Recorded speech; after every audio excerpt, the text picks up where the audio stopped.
bahaya. Ini. Ada yang tak gosok gigi nih? Gosok gigi, Pak. Oh, gosok gigi, bagus ya. Lupa, Pak. Ambil belum. Malah pada kalau Bapak dan masih SMA dulu itu Bapak sering nggak mandi kalau pergi. Ada yang masuk? Ada yang masuk. Nanti kasih tahu ya, besok harus masuk.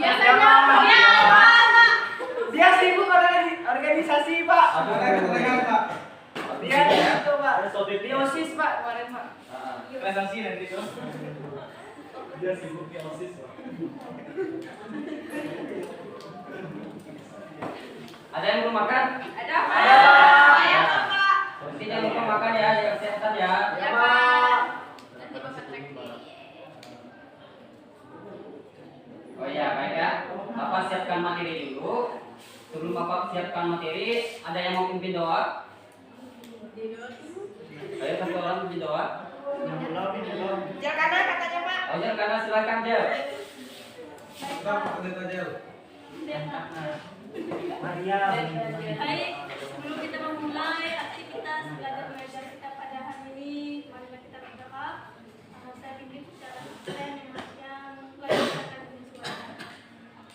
Allah Bapa yang ada dalam dan surga, saya pimpin kepada Tuhan, di mana pada pagi hari ini kami akan melaksanakan kegiatan belajar mengajar kami Tuhan. Berkatilah guru yang mengajar kami pada hari ini. Semoga materi yang disampaikan dapat berguna bagi kami Tuhan.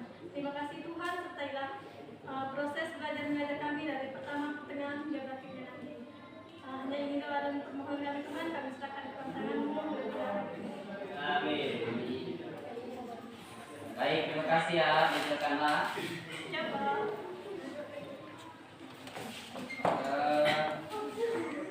Konsep kewajiban asasi manusia. Ada yang tahu enggak konsep hak dan kewajiban asasi manusia? Banyak Bapak yang tahu. Siapa yang tahu?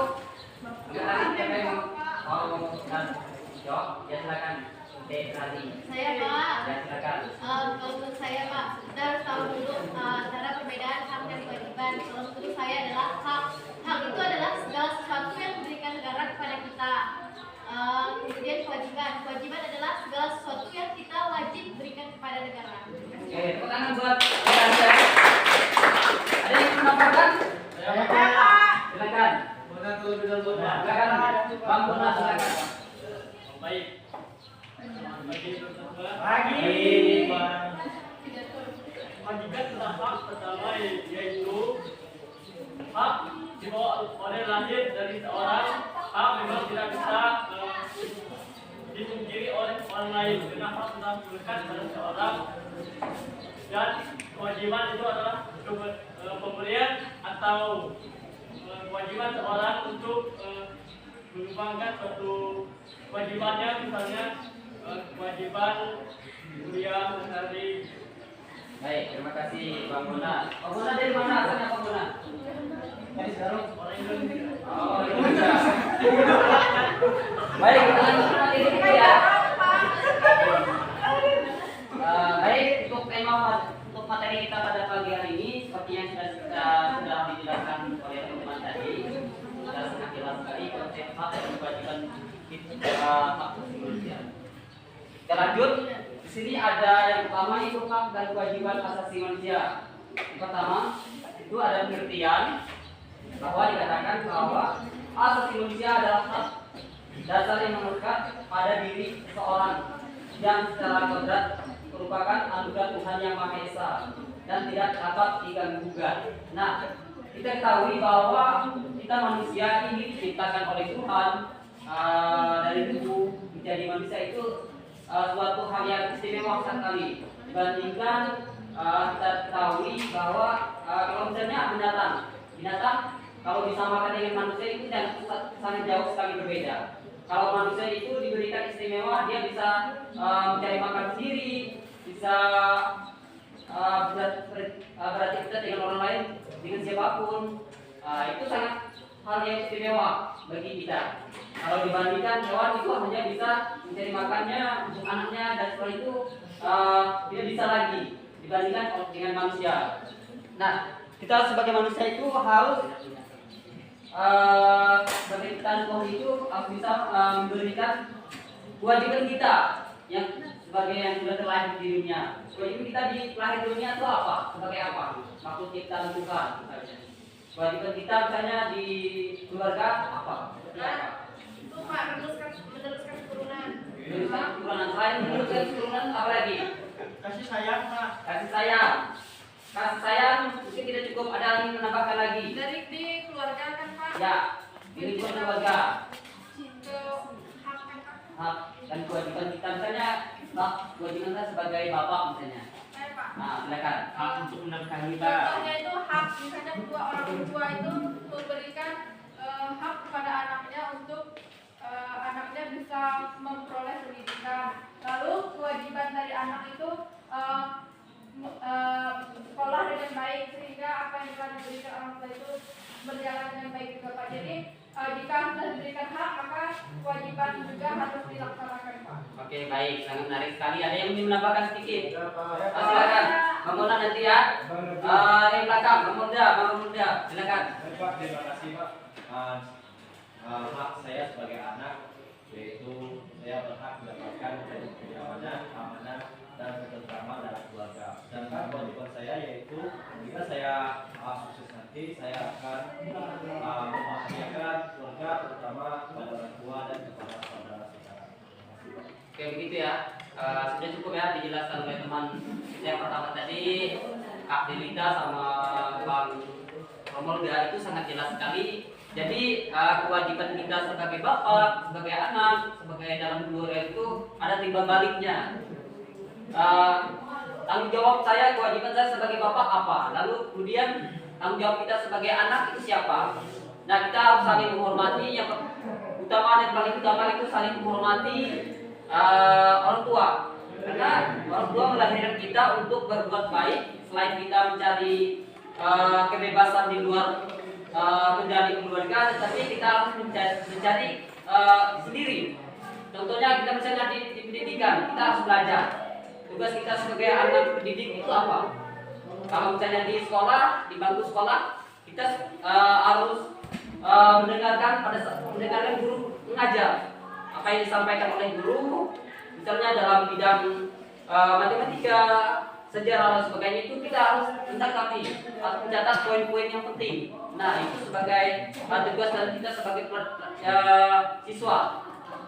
Lalu kalau misalnya kita di keluarga, nah tugas kita di dalam keluarga itu apa tadi? Itu sudah disampaikan. Misalnya menghormati orang tua, membantu orang tua dalam pekerjaan, misalnya cuci piring, nyapu rumah. Ada yang nggak pernah bantu orang tua kerja nih di sini? Pernah semua ya? Harus ya. Kita sebagai anak itu harus patuh pada orang tua. Misalnya kita membantu orang tua bekerja, jangan kita minta uang terus, tapi kita harus juga bekerja, gitu kan? Harus berusaha, gitu. Supaya nanti kalau kita sudah sukses, sudah besar, kita bisa menafkahi orang tua kita yang sudah tua. Gitu ya. Jadi kita lanjut lagi. Sedangkan kewajiban asasi manusia adalah kewajiban dasar manusia yang ditekankan dalam undang-undang tersebut sebagai perangkat kewajiban yang apabila tidak dilaksanakan tidak memungkinkan terlaksana dan hak tegaknya hak. Nah, tadi sudah dikatakan dari awal bahwa apa yang sudah kita bawa dari lahir sampai ke kita meninggal, nah itu hak kita dan kewajiban kita itu harus dijalankan. Misalnya hak kita sebagai tadi, misalnya kita di masyarakat, hak kita di masyarakat seperti apa? Misalnya di masyarakat kita kalau kita sudah jadi, misalnya contohnya kita jadi RT, nah kita sebagai peran kita sebagai RT apa? Jadi apa yang sudah kita Tuhan berikan, kewajiban kepada kita harus hormati. Misalnya saya sebagai ketua RT, kewajiban saya harus menjalankan tugas dan tanggung jawab saya, melayani masyarakat. Misalnya ada yang datang, yang orang Jawa atau orang mana, kewajiban saya misalnya mereka datang ke tempat kita menanyakan ini Pak RT-nya misalnya. Contohnya kalau misalnya mereka mau kegiatan sosialisasi, pastinya mereka akan datang ke ketua RT-nya. Pak RT, kami ingin mengadakan sosialisasi tentang narkotika misalnya, larangan menggunakan obat-obat terlarang misalnya. Nah, itu sangat harus ada interaksi kewajiban dengan hak tadi itu tadi.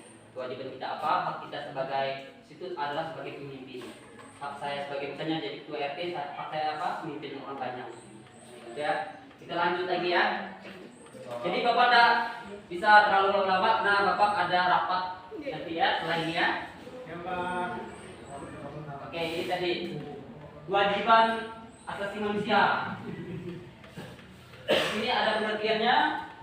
Pengertian kewajiban asasi manusia atau HAM adalah sesuatu yang wajib dilakukan oleh setiap manusia sebagai makhluk hidup. Setiap kali kita bicara tentang hak, pada saat itu kita mestinya bicara tentang kewajiban.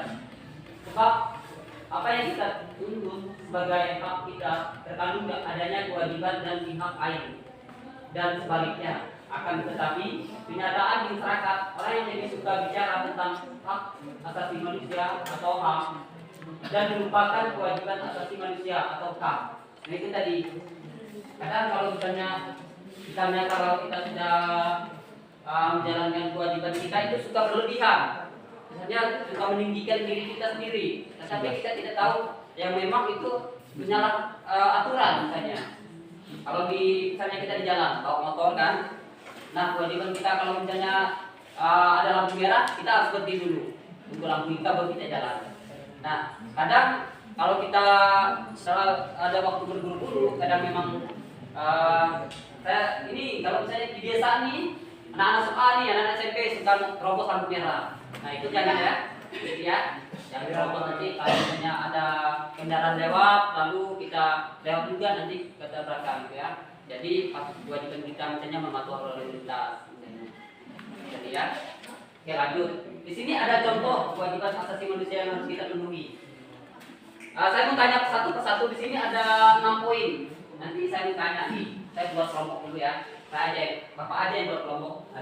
Ada Dirkana, Kak Yanda sama Bang Bonar, lalu bertiga, tiga ini dari ini tiga, ada berapa soal? Ada empat ya. 3 kelompok, baru 3. Kita bagi 6 kelompok. Nanti satu kelompok jawabnya satu-satu ya. Nah, satu kelompok satu jawaban. Ada 4 orang Pak. Ada 4 orang ya. Yang kelompok 1 dari Kak Dirgana sampai Francis Kak Erna. Kemudian dari Bang Angga sampai Bang Robi. Dari Kak Nopi sampai Titin. Dari Dalita sampai ini Bang Jambi. Baru ini terakhir ya. Oke, nanti ya itu kakak itu ya. Oke, dari kelompok 1 bisa jelaskan kewajiban pada misalnya contoh kewajiban asasi manusia yang harus dipenuhi. Yang pertama apa? Saya jelasin. Tahu Pak kelompok satunya yang mana Pak? Yang pertama maksudnya tanyanya gimana Kak? Misalnya contoh kewajiban asasi manusia yang harus dipenuhi. Yang pertama bisa jelaskan kewajiban kepada Tuhan Yang Maha Esa apa?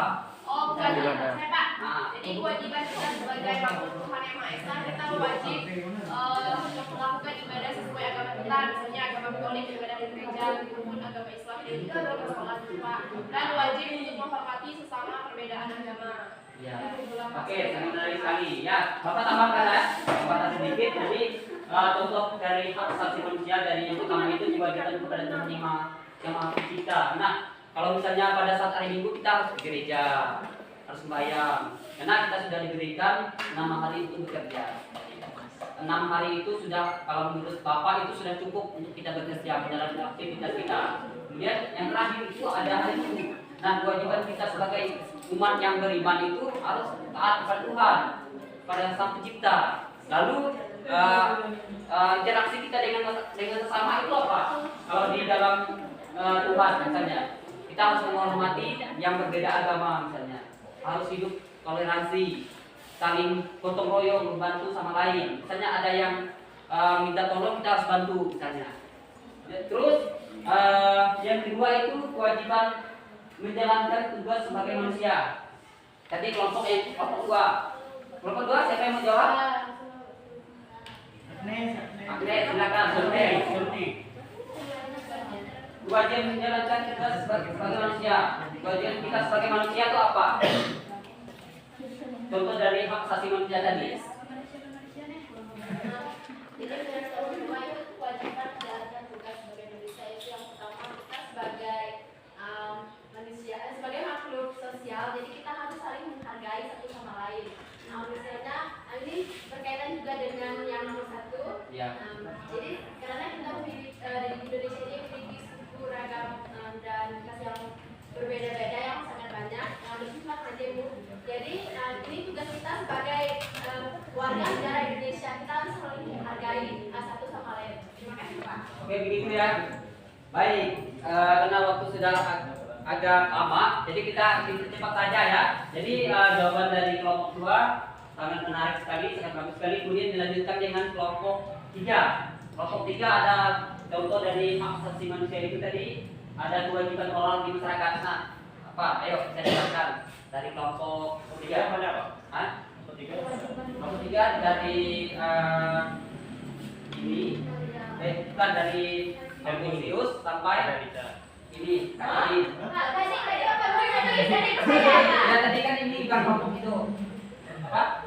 Dari Angga sampai tadi apa namanya? Maria. Dari Helmi sampai ke Titin. Sampai ke apa namanya tuh? Ini.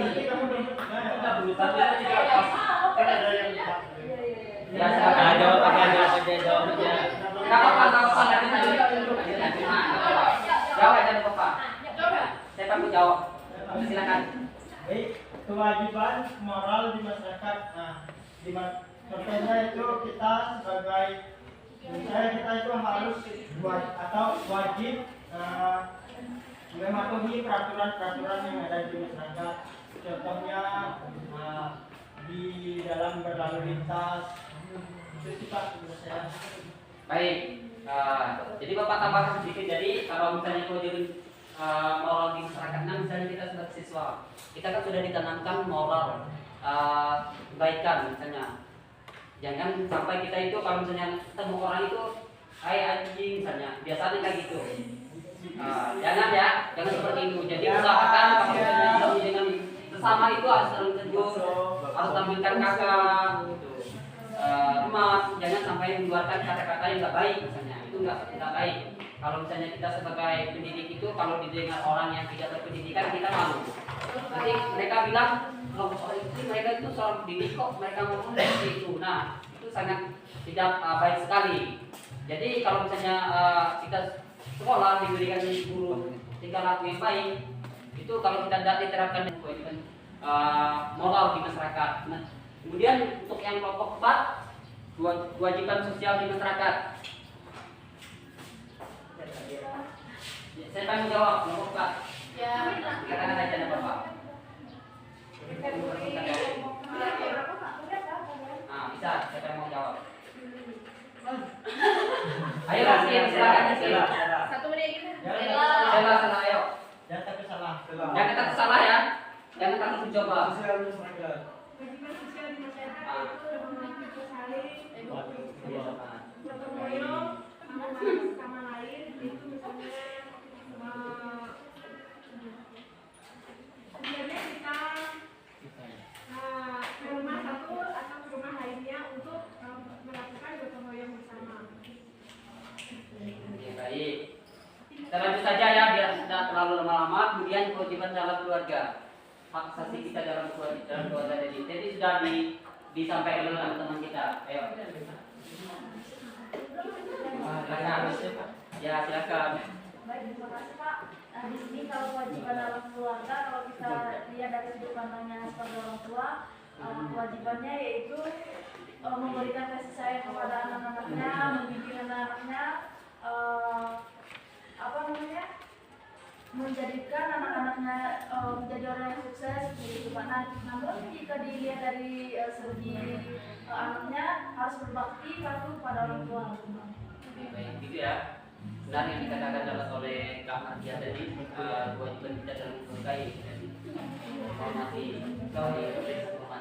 Jadi yang terakhir itu ada kewajiban atas pekerjaan dan tanggung jawab. Ini sangat mudah sekali ya. Silakan Bang Jeki ya. Baik, kata Bang Jeki ya sih Pak, ada kesempatannya. Nah ini saya akan menjawab apa sih kewajiban atas pekerjaan dan tanggung jawab. Nah, jika nanti suatu saat kita, gitu ya, punya pekerjaan. Nah, jadi untuk kewajiban kita yang sudah diberikan itu jangan disia-siakan, gitu kan.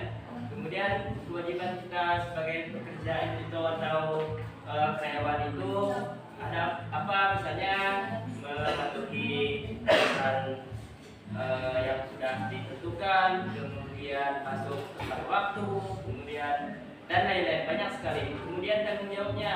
Nah, tanggung jawab seorang pekerja atau karyawan itu adalah sangat besar.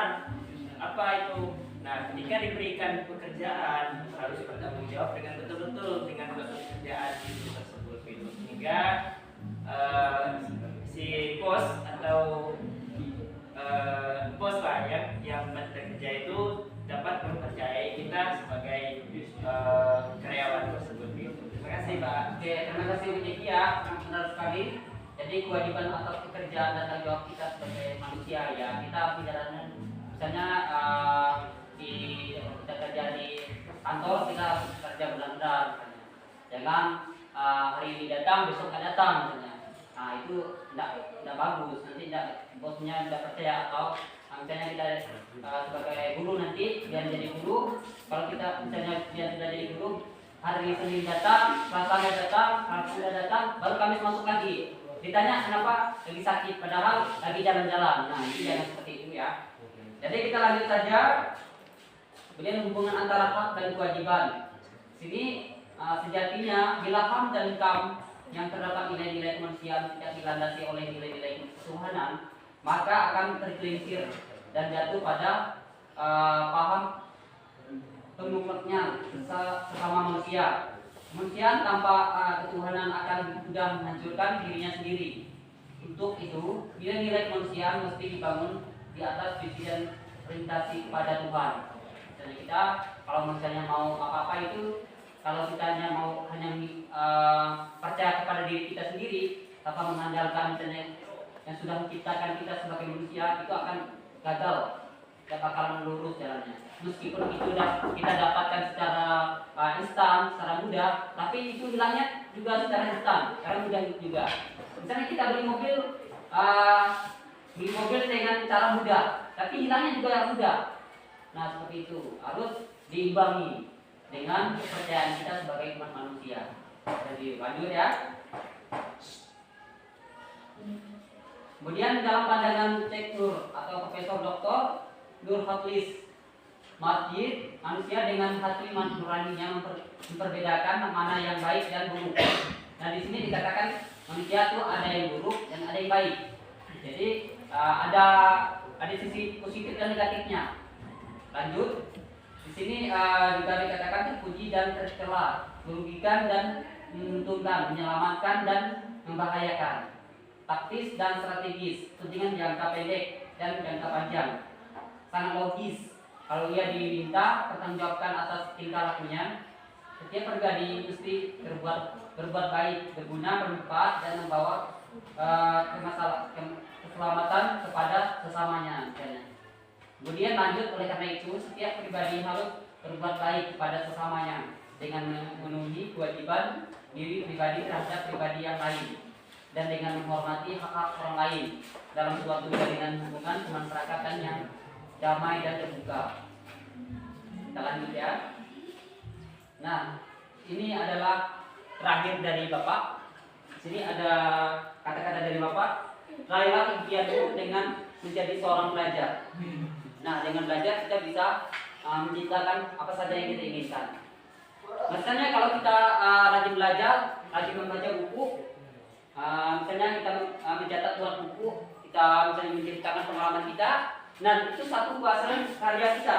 Di situ kita sudah bisa menciptakan suatu karya tulisan. Orang dapat membaca pengalaman, misalnya Bang Robi membuat buku. Bang Robi pengalamannya luar biasa sekali. Dulu dia pernah jatuh, terus bangun, bangkit. Dia tidak takut gagal, dia terus berjuang sampai sekarang dia bisa sukses. Nah, itu suatu motivasi untuk orang lain ya. Di sini ada hanya pendidikan yang bisa menyelamatkan masa depan tanpa pendidikan Indonesia tidak akan mungkin bisa bertahan. Jadi kita sebagai pendidik harus benar-benar belajar, jangan malas-malasan. Bisa bermalas-malasan pada saat kita tidak mampu lagi, tetapi di dalam hal ini kita harus mampu bangkit kembali. Seperti itu ya, anak-anak. Ya, Pak. Pasti sudah apa semua ya? Sudah, Pak. Oke, baik. Bapak tidak bisa berlama-lama di dalam ruangan karena Bapak ada rapat tadi sudah Bapak sampaikan. Nah, jadi pelajaran kita cukup sampai di sini. Kita ketemu di minggu depan lagi ya. Senin, Pak. Senin ya, Senin. Oke, baik. Baik, hanya itu dapat Bapak sampaikan. Jika ada kesalahan berkata dalam Bapak yang kurang berkenan, Bapak mohon maaf ya. Anak-anak. Oke, sebelum kita pulang,